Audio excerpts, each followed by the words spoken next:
Hey, where are you guys? Hey, I don't know, where are we? We're at Peru, and I'm with very cool Daniel. Introduce yourself. Daniel Gilad. Nice to be here. Thank you for having me. Sure, thank you for taking time. I know you're really busy. What do you do?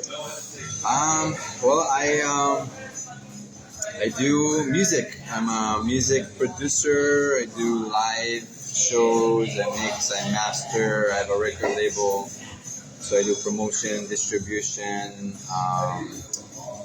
PR, management, bookings, whatever needs to be done for musicians to find their way to wherever they want to go with their music and with their bodies to the destination. Awesome. So when did the music bug hit you? That's a good question. I think I was in 4th grade. And music was always something that, rhythm was always something that I felt. Every time there was, a dull moment, I kept on drumming and, humming. And it didn't really hit. My dad played guitar. Never thought it was cool until I started listening to heavy metal. But before that, I just listened to, I grew up on Michael Jackson and the Beatles and Pink Floyd and the Doors and Paul Simon. My dad, we used to drive to, I'm from Israel originally, so we used to drive to Sinai, which is like the first part of Egypt, pretty often. And the drive was like 5-6 hours at a time. And my dad had this tape that he used to play just for that. And it was like every time I hear those songs, it takes me back to you. And and I always love music. It's always been around me. Always just found, that was my alone time.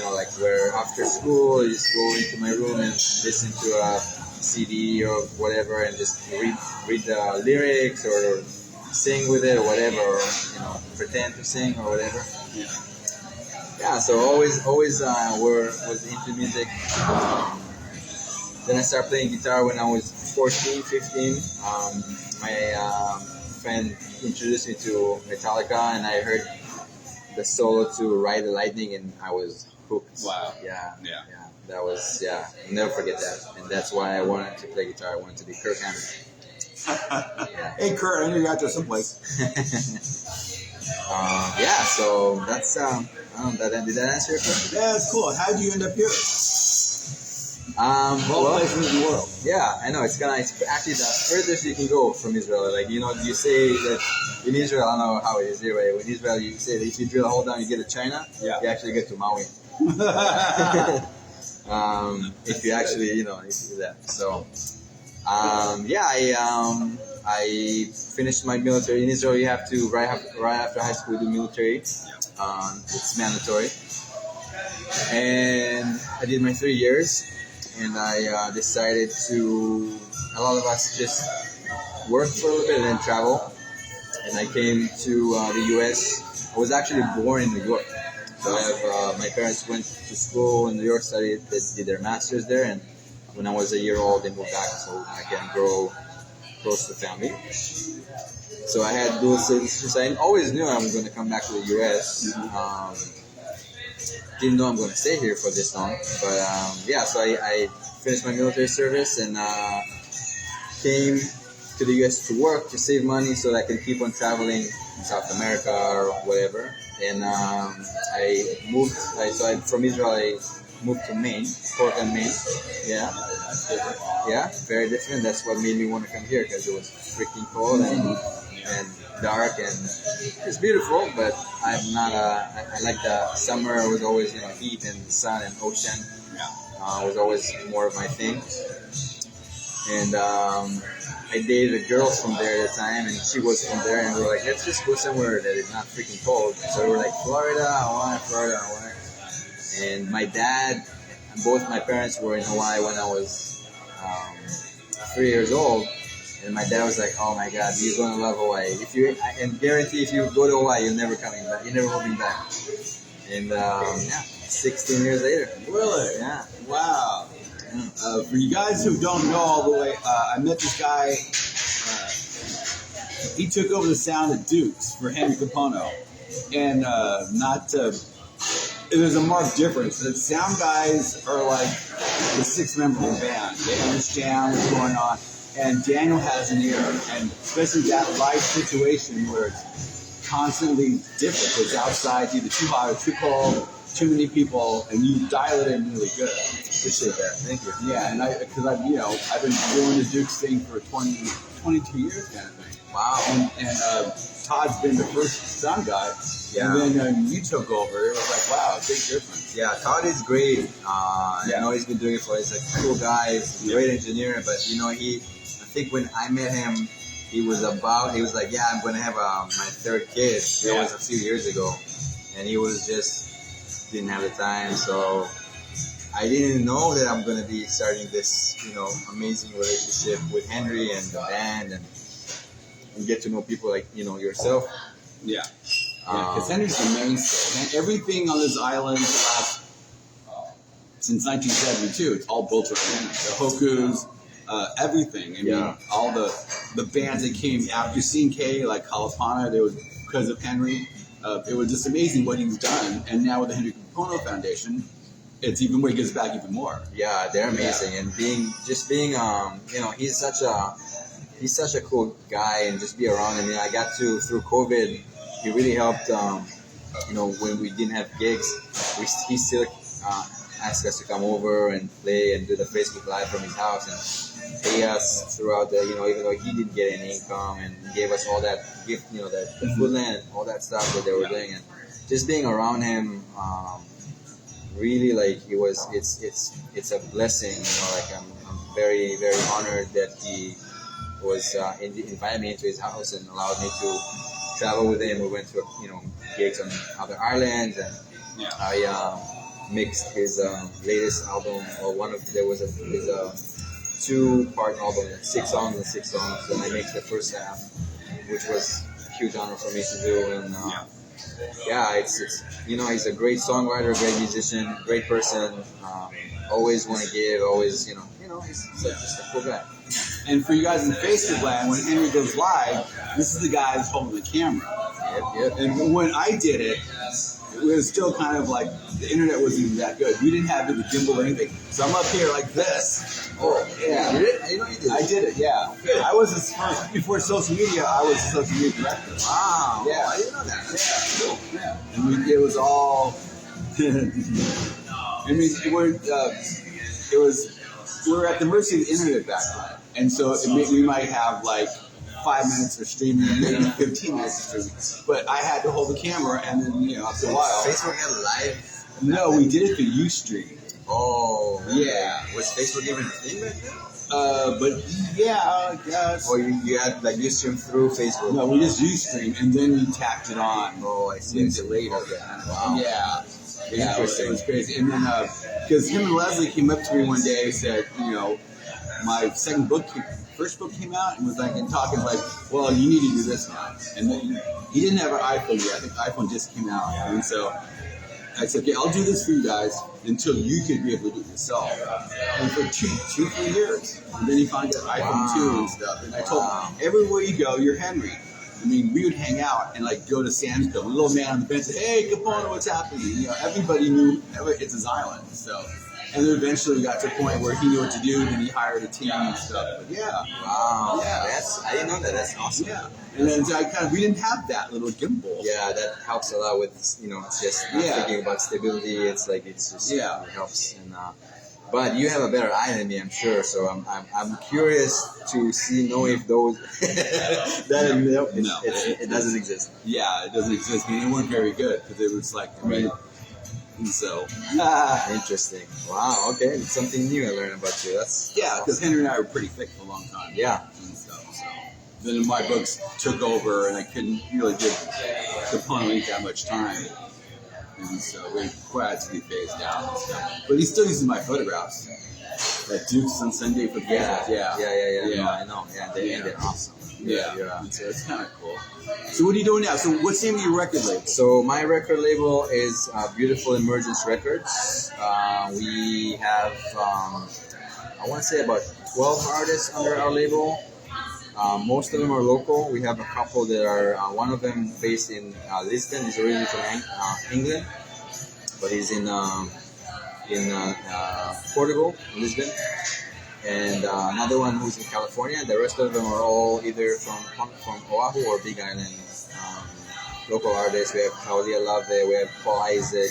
Oh, you have Paul Isaac. Yeah. We actually just did a gig, our first gig with him that we did everything, booking and ticket sales and everything over in Kalani Resort on Puna, on the Hilo side, with one of the best shows I've mixed in a while. So I flew there, helped organize, set up the stage, mix the show. We had Lehua, who is a new band. I don't know if you know who Hope. What's her last name? She played with Medicine with people with Knuckle Bear. Hope Memford, I think her name. She's percussion and vocals. I heard of that. She's awesome, and her band Lehua, such amazing. You're gonna hear about them. They're just started. They're just like a COVID project, but it kind of became bigger. So they opened up for Paul, and he played with the mighty Sam Heights, which I'm sure you know, and then Isaiah Scott plays bass. He plays with Maoli at the moment. So they flew. It was a great gig. It was really fun. See, I don't know what you go, but you're thinking that part of the scene then. I mean, Paul Isaac is pretty like a marquee person. He's really big. He is. And Sam did a lot of stuff with Mike and toured the world 3 or 4 times already. Right. Yeah. Right. Yeah, Sam. And now he's with Natural Vibrations and with Guidance. He's singing with everybody. Yeah. With Tavana. Yeah. Yeah, Sam is one of the best drummers on island. Definitely one of the best drummers that and he's a cool guy. Yeah, he has a really natural metronome. Yeah, exactly. They call him the metronome. He's just like on it, and he's a great vocal. You know, I think he released a dub reggae album not too long ago, and he did everything. He produced it, he recorded, mixed everything. He sounds really good. Yeah, really talented guy. That's cool. Yeah, so we have a bunch of. So do you have any metal artists on your label? Not yet. It was kind of before we were talking, and I mentioned I worked with Metallica and stuff like that. So that's pretty impressive. What I did in my teen and 20 years really affected people later on. I'm sure I've seen pictures that you took that I didn't even know, and I was obsessed with Metallica. I was obsessed. Like I was like, I'm gonna do that M tattoo. And I was really into them. Made my friends. And really that's, I used to listen to Master of Puppets on repeat, Rider Lighting on repeat, and Justice for All. And I used to play all these songs. I learned them like to the teeth back in the day. Now I just haven't, that's what made me want to be a musician. But then I came here and I studied the production side, and slowly I got less and less time to play the guitar, and I did more. So I probably can't play these songs anymore, but I used to. Well, the sound guys on the island are at a premium, and the good ones really do a lot of good stuff. I mean, Lock Upstairs, Joseph Wilcox, you. I mean, it's really. And then you being with Henry opened so many doors. I mean, just hanging out with Matt's kind of crazy. Yeah. I mean, Matt brings a really different vibe to the island. Totally different. Yeah. Kind of a Midwest, kind of Weezer Midwest. Yeah, exactly. And you get to hang. Then you get to hang with Lapaka.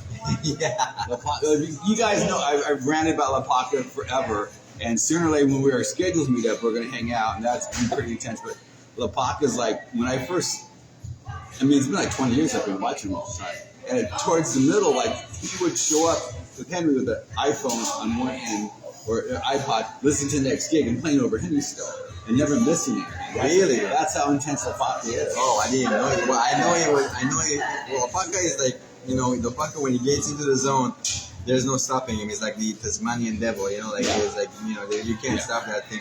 I didn't know he could do that. Like, listen to one thing and play, that's very, because he's been on he's cousins to everybody, and he's been on everything, and he has more hokus than anybody else does. Yeah, and he's so down to earth, and people don't know. Like, people don't know. That's a beauty about Hawaii. Is like the musicians here. Most of them are like super, like they just walk and they come and sit at the bar, and they don't have that high maka kind of like attitude. And Lopaka is just a very unique to. He just so talented. He doesn't even know. And Say hi, Andy. Stick your head in, Andy. All right. Yeah, and you're a proud host at yeah, we're at Proof, by the way. If you haven't been to Proof, you should come check out Proof. They have awesome pizza, which I haven't had yet, but I might later. But yeah, so I get to hang out with some cool guys, and actually I'm not sure if you're familiar with High Sessions. Yeah. But I do High Sessions. I'm also their one of their engineers. Really? And Matt is going to be filmed next month. Him and his, I think he's bringing a group, so it's going to be like a band. Yeah. So you guys are going to be able to see some of Matt's magic on YouTube very, very soon. Yeah. And did you work with Nick Gertzen at all? Yes, I produced his album. Yeah. Nick is also very cool, very different guy, very out there. I love him. Yeah, he's like a brother. We've been brothers. He was here too on your podcast. Yeah. I've done so much stuff for Nick. It's silly. Yeah. And the way about Nick is like it's black and white. Most of my friends will never lie. There's no reason to. I like the honesty about everybody here because no one's going to whitewash anything, and everybody's pretty pleasant. But no one's going to lie. Nick doesn't know how to lie, and it's like it's black or white with Nick. He's right. You know, he I don't know if you know, but in the studio, and I'm like that too. I'm like I can't. I'm like, and he's like he's playing, and he makes things complicated on purpose because it sounds great, but it's not like as perfect, and so the thing he always like, oh my God, I can't believe you're doing it again and again and again. I was like, that's what he said. But that's what a producer does. You have to push him. Yeah, you have the outside ear, and when you're doing it, you may think, but when you play back, and that's a key member of being a producer. Yeah. And it takes time to learn it, and I've had a bunch of artists I work with that, you have to take control. You have to know when to take control and when to let go, and it's. You can be very technical. Everybody can be technical, but to really understand the human element and knowing the person that you're working with is key. Because if you guys butt heads, like Bob Rock with Metallica, I don't know if anybody knows the story, but anyways, everybody knows the story of the Black Album. So it's Nick, and I think it's one of the most amazing instrumental albums that I've heard in a long time, and he's such a creative person in his playing that I can't wait. And I told him I can't wait till the next time we're doing something together. Yeah.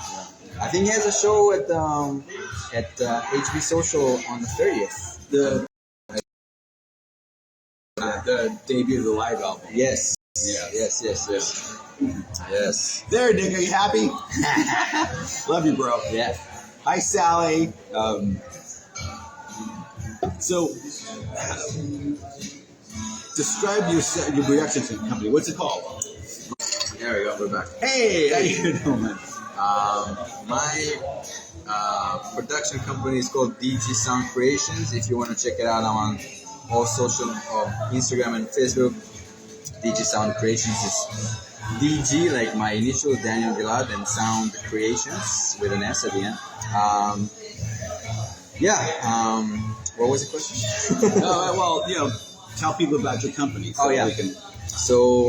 I have a website. I try to post. I'm not too good on posting my own stuff on social media, but I do recording, mixing, mastering, production for various types of music, from electronic to acoustic, Hawaiian to heavy metal, and everything I've done. Or actually, we called Nick's album. How did you define it? Soft metal? Tender metal. Tender metal. That's a Michael Tannenbaum phrase. Yeah. Tender metal. Yeah. So tender metal. Have you ever seen tender metal other than Nick? First No. tender. Yeah. No. So No. that's the first. So.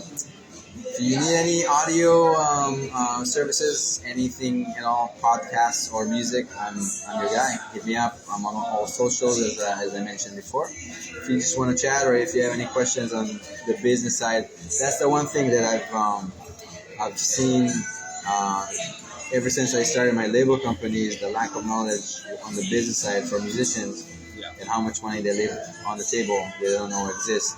And that's why I've opened, me and my label partner, Matt Lynch, who is the husband of the amazing Lucy Lynch. I literally say Lucy. We're working on getting Lucy on too, because Lucy's just amazing. Lucy's amazing. Matt's golden. But Yeah. So I didn't know you worked with Matt then. Yeah. So me and him started the label. It was our COVID project because we didn't have, so we kind of dove deep into the business side and realized that it's an amazing world. And what I've realized, being Jewish and all, that business comes very natural to me. But that you can be very good with your music, but if you don't know how to steer it, it can get lost. Especially nowadays where everybody can make music in their bedroom and everybody can distribute it on, DistroKid. Like you can make a song in a day and distribute it the next day. It's that easy. But it's not necessarily what you should do, and there's ways to make it better and so forth. So we really opened the label in the with the thought to educate and help musicians to not lose that money. And then say the name of the label again. Beautiful Emergence Records. So many friends. Hi, there. We're back. Sorry, guys. I'm not in the actual usual spot at Proof. I'm trying a different lighting technique. We look great, but the reception probably isn't the best. So. Anyways, where were we? Well, let's. Okay, so music-wise, so what do you listen to? Wow, I listen to everything.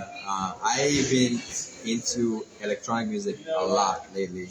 Actually, one of my favorite group who are from Israel are coming here next month. Is Infected Mushroom. They're like EDM, but it's like they so you can really hear it in their music.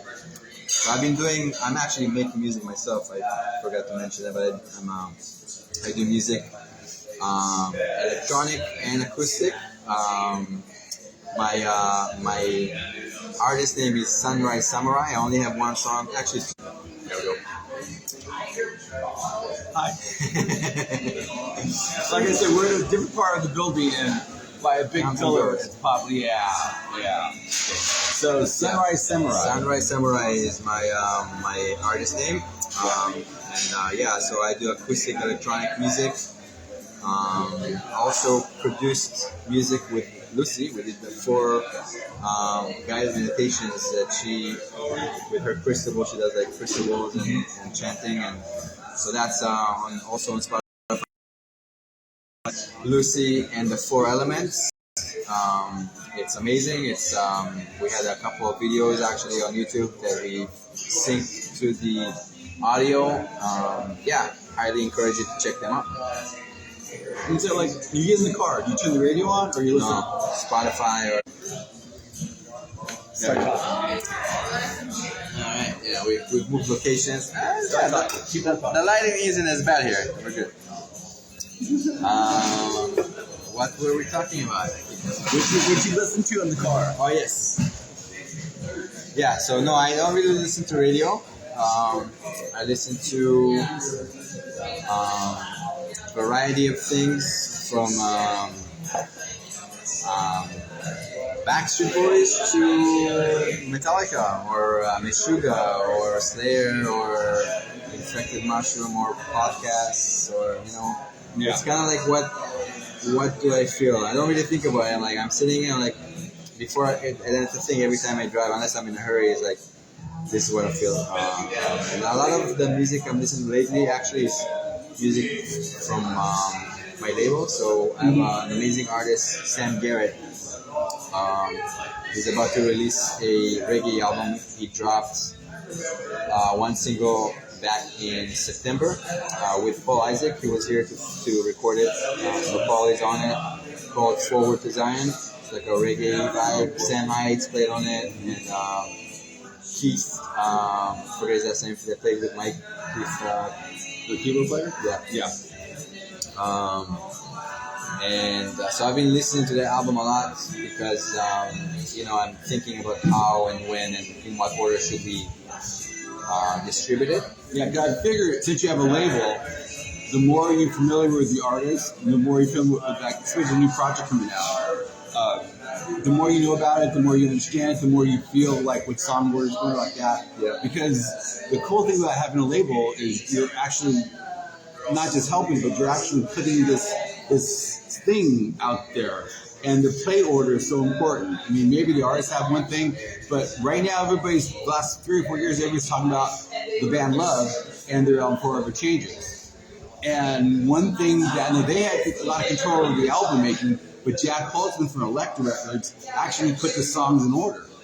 And that is amazing because somehow that album just flows all the way through. I mean, artists think they might know something, but sometimes your label president or your A&R guy just has that little bit thing that you might not understand. Right. Yeah. The order. Yeah. It's a story, right? The whole thing. You know. I mean, we grew up on listening to an album from start to finish because there is a flow to it for a purpose, you know, for a reason. Yeah.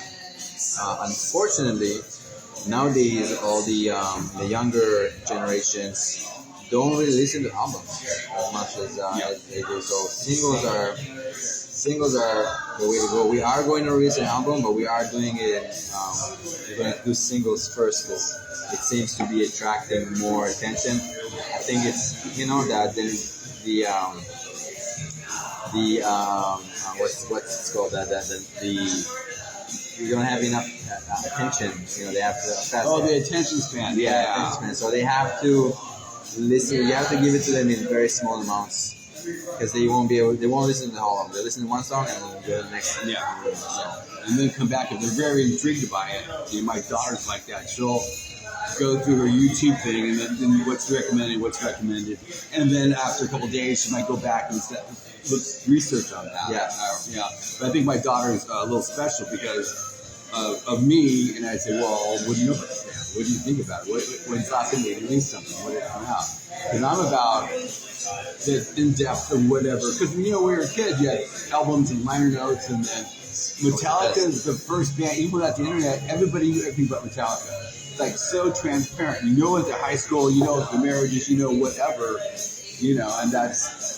There's no mistake about the band, but that makes them the biggest band on the planet right now. Yeah, it's not like LC Crowley or whatever. It was all about, and so I always try to tell my daughters, well, what do you know about this band? What do they do? Where are they from? Right. Yeah, it's important because it's such a big, knowing the artist, knowing who their history. Like I was obsessed about their, what happened to Cliff and how he died, and how.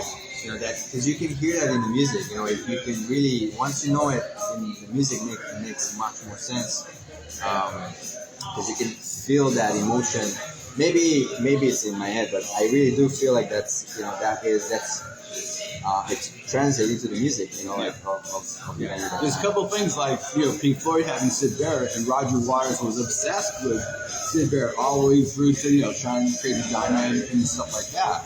And then with Metallica, one or For Justice is a totally different album, and it gets kind of dark. And the Black Album, though it's so pop, it's still kind of, and it was a big change in James' attitude, James' lyrics, what James was.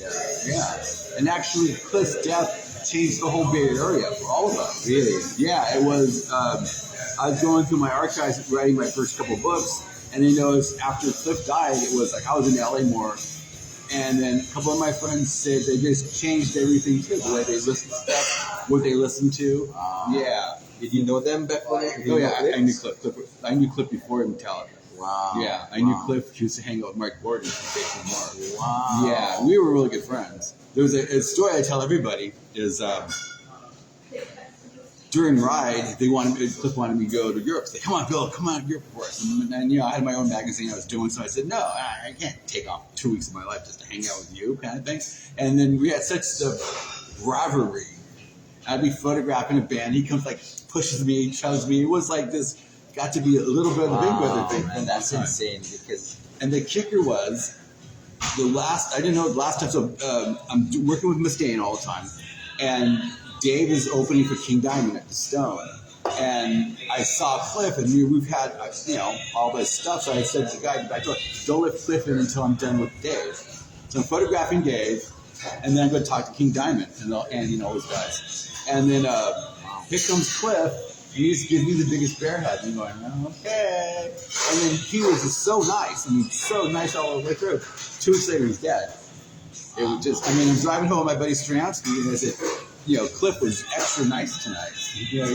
Yeah, it was wow, really, man, that's crazy. Yeah. That's crazy. Yeah, and the second part of that story is 2 weeks later, when the band was home, Dave's opening for Motorhead.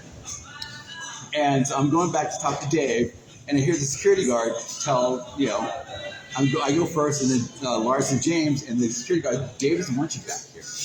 And that's how the rivalry really got a little bit more intense. Oh, wow. Yeah. Interesting. Yeah. Wow, man. Little, I gotta, not maybe like you, I gotta pick your brain on that. Yeah. Because, that's interesting. Yeah, and it was really for a long time. But so you have your label, you have your EDM artist, you have your production company. What do you have time for anything else? So I try to spend time with my soon-to-be wife. Right there, she's right there. You guys can see her. Shelby. I met her 12 years ago. Wow. I've been dating for 12 years, and I finally got the courage to. We finally decided to go, and it's more of a ceremonial party kind of thing. Mm-hmm. So I hang out with her and our cat Oliver. We're cat people. We're animal people. She works at the zoo, and she really opened this. I always love animals, but she really opened this thing with animals that was hidden in me, and I love all animals. And we have she has this really amazing connection with them.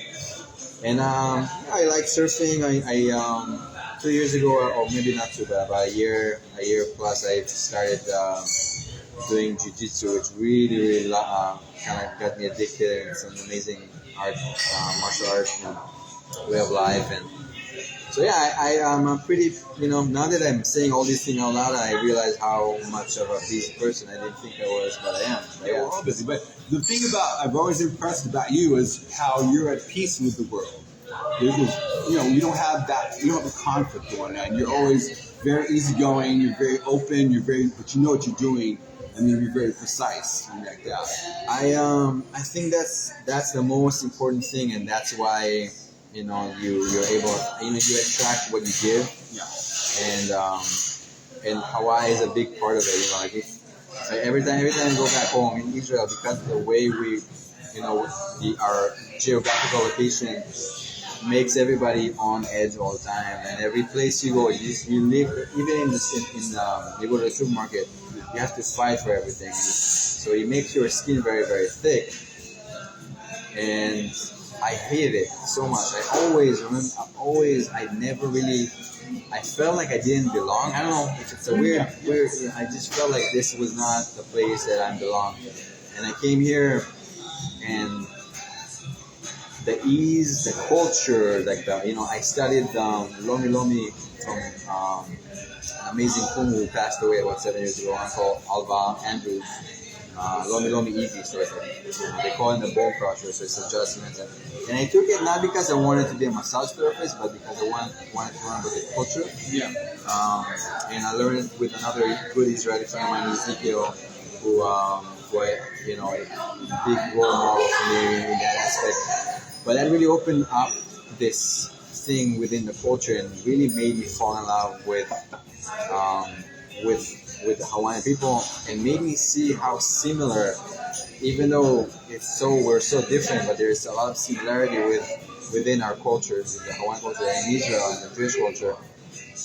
Family oriented, shalom and aloha, or shaloha. It's like that. It means so many different things. It's a mindset. It's a way of life. Yeah, exactly. So so that's why I've been here for so long. This is my home now, and I don't see myself going anywhere. Yeah, well, I'm glad you're here. Yeah. But that whole sentiment kind of resonates with a lot of people right now. They're growing up someplace and they didn't feel at ease or felt like longer. Somebody come on vacation or something, all of a sudden, like, home. I have so many friends that just showed up one day and never left. It's and I'm sure you've seen it too, but this place will either let you stay or somehow find ways to tell you, you don't belong. It's the island's turn. Yeah, really. And I mean, I'm really glad that most of my friends are in tune with that. Yeah. I mean, it's aloha means it gives you an excuse to be nice. It just gives you an excuse to be nice and live your life like Kapono and stuff. Yeah. It means righteousness. Yeah. There is really no reason, you can find me reasons, but there is really no reason to be sad and upset. And, really, life is short, so live it happy, give, I feel like this is a place where people give more than anywhere else. You drive in the road, they let you in, you go, they let you get, the giving is such an amazing feeling. It's more than receiving to me. Giving is so I feel like a lot of people here have that, and that's what makes this place, one of the things that makes this place so amazing. Yeah, and it's crazy. You know so many people I know that I didn't know you knew and that you work with. I mean, Matt Lynch is an amazing person. Lucy's a beautiful, beautiful soul and stuff. And then of course Nick, and then not including Henry Lynn's plant. Yeah. And we also have friends who are abroad or California. Yeah. Maura Applebaum is a friend of mine who's an amazing mastering engineer. Maura, and probably I don't know if you. I'll tag him in it, and he'll be thrilled. Cool. Yeah, Maura is he worked with a lot of friends of mine who play metal in Israel, a lot of metal bands, and I've met him for the first time. I went to AES, Audio Engineering Society, in 2014 in Anaheim, and I don't know if you're familiar with Waves. It's like a plugin company. Yeah. And I didn't know they're from Israel. And I go there, and I see this guy, and he's talking Hebrew to another guy who was talking Hebrew, and it seems like he's like, hey, and I speak to him, and then he introduced me, hey, I'm Maura. I was like, oh, this. So we know a lot of friends. Yeah. We have a lot of mutual friends. So and we just stayed in contact. Every time I'm in LA, I go and hang out with him. Yeah, because he's just out there the next level. I mean, the things he's done, the things he's mastered. I mean, it's a really big variety of things from air gales to Faith No More. And Yes, and Dio, and you go on his website. It's like the list is like it's amazing how much and how amazing, and he has an amazing ear and has an amazing studio. Super talented guy. Cool. Yeah, I only know them through social media.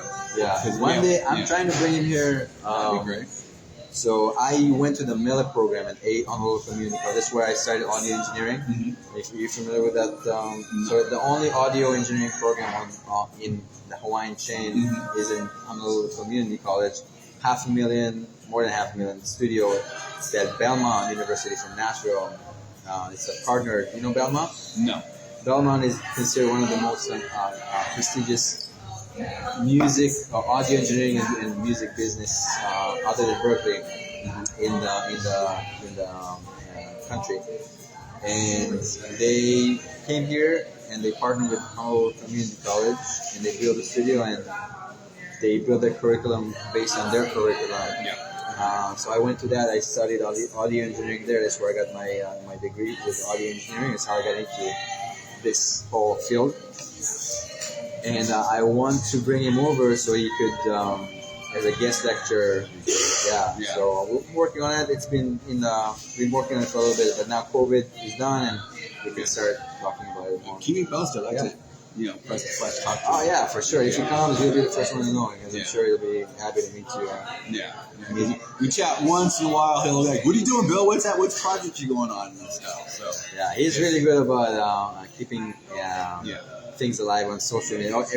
Every post he responds I don't know how he finds time to do it, but it's really good. It's really crazy trying to keep up with stuff. Yeah, because sometimes you have to. It's like you have to track an old friend or something. You just say, "Hey, what are you doing?" Yeah. So, was there a pivotal? It's going to be an epic question kind of thing. Was that one point in your life, you driving or something, that you go, "Fuck yeah, that was the best note or best solo, that fits in there And it has like 4 or 5 million of them, but like, you know, once in a while it's like that. And that same note or in that song, you still get that same buzz. Wow. Wow. I told you it was a different There's question. a lot of them. But like I said, so Yeah. Ride the Lightning. Yeah. When I first heard, Fade to Black. When I heard Fade to Black, the song that I don't know what happened there, but I was in love with guitar, with electric guitar. Yeah. That was a very pivotal moment in my life. That's where I'm like, I need to learn how to do this. This is amazing. I was very intrigued with getting into music. I got really into very, very complex music like Dream Theater. When I first heard Dance of Eternity by Dream Theater, forget what album it's on. It's all instrumental, but now you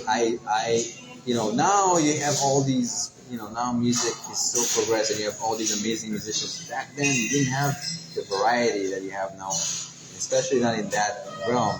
Yeah. So listening to that and listening to Rush and listening to all these bands who were ahead of their time, like nobody understood them.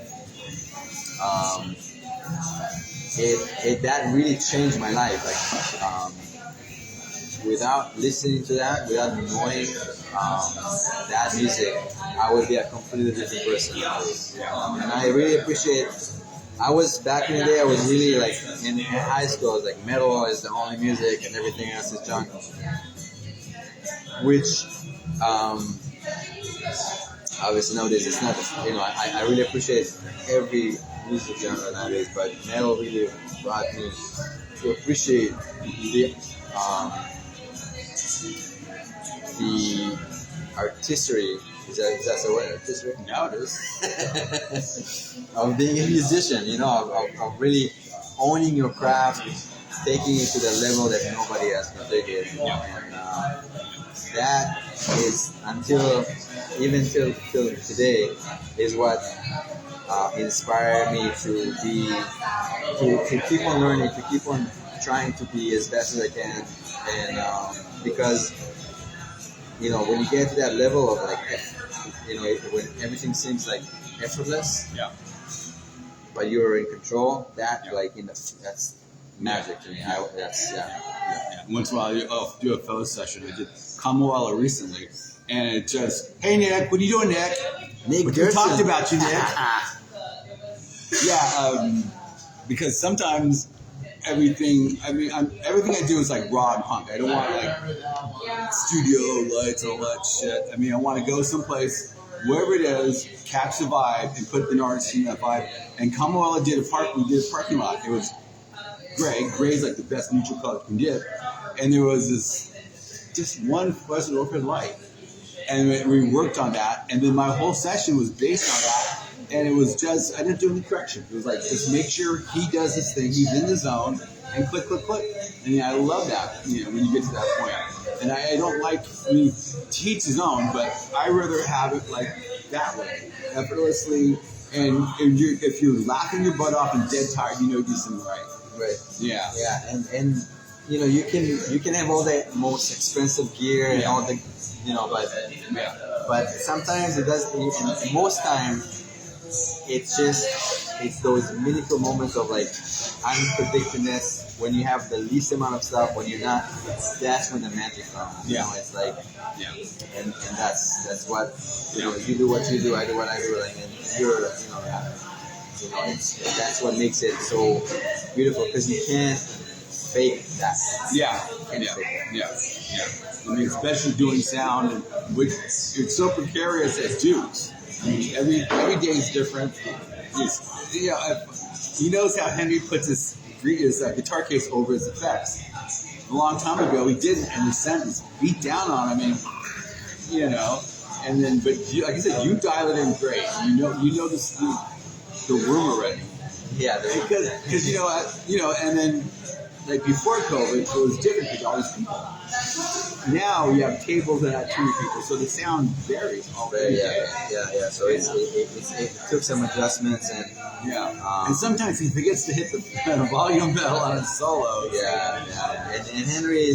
And Henry likes to control his own, so you gotta let him do his things. Sometimes again, it comes to that same thing I said earlier, where you have to feel the person and know what they need, and if they need it, you're always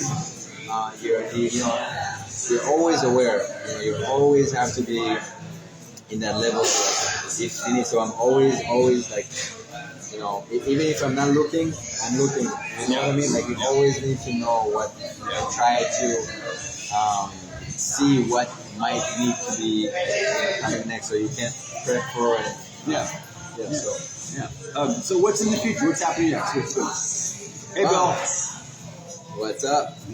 What am I doing? What am I doing? What's in the future? Well, there's a lot of things. There's a bunch of music coming out on my label. We're releasing Sam Garrett's new single in November 11th. That's coming out. We have a bunch of Paul Isaac has been releasing an album. He hasn't released music since 2018, so that's exciting. He's working on it right now. That's coming out. We have some tours coming up. I have some music coming up next year, February probably. What else?